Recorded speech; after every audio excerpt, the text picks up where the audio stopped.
Did Trump really promise to pardon January 6th rioters? Let's break down the heated debate. Trump also said at the convention that he would pardon January 6 rioters who assaulted police officers. Do you support that?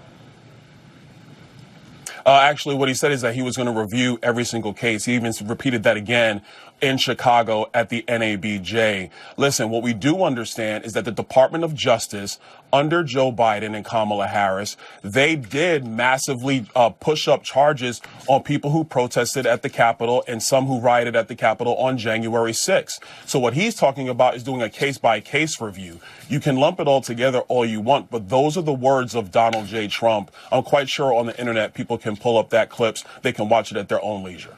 I'll read it to you right now. This was Rachel Scott's question. My question is on those rioters who assaulted officers. Would you pardon those people? Oh, absolutely, I would. That's his words.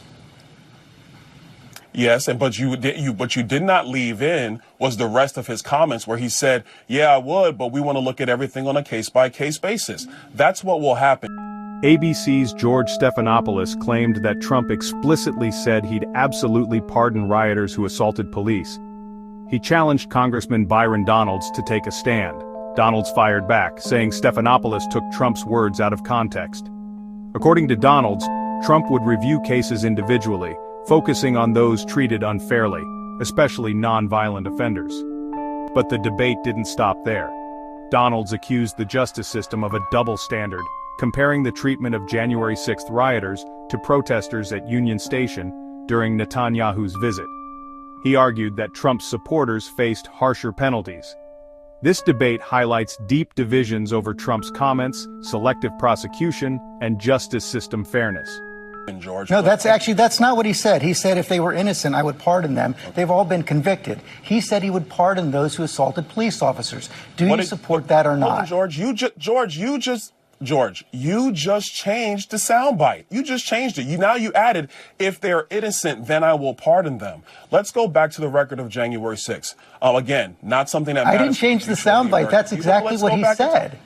They've been convicted. George, the first thing you said was, yes, I'll pardon them. Then you expanded. And he said that. To say, if they are innocent, then yes, I will. That's what you said, George. Now I'm responding. Okay.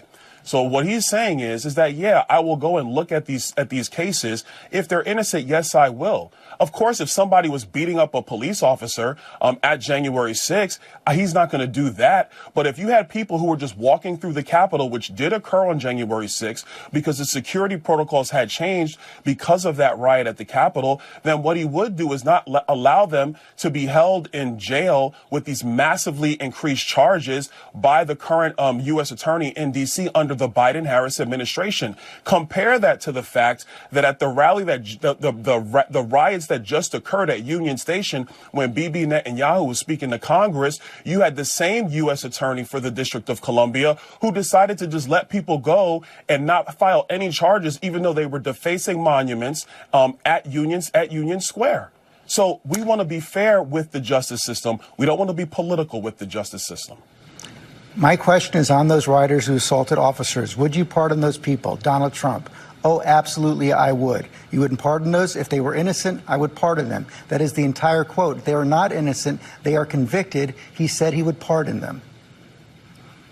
And George, what I'm telling you is he's going to go back and look at these cases because it is without a doubt.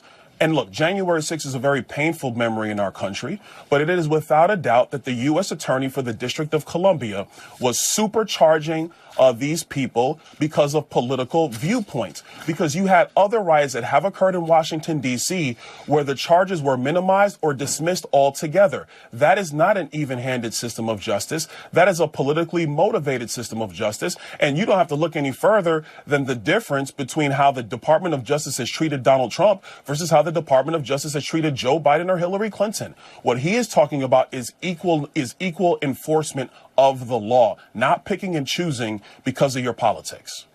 I would remind you that this Department of Justice actually indicted Hunter Biden, the president's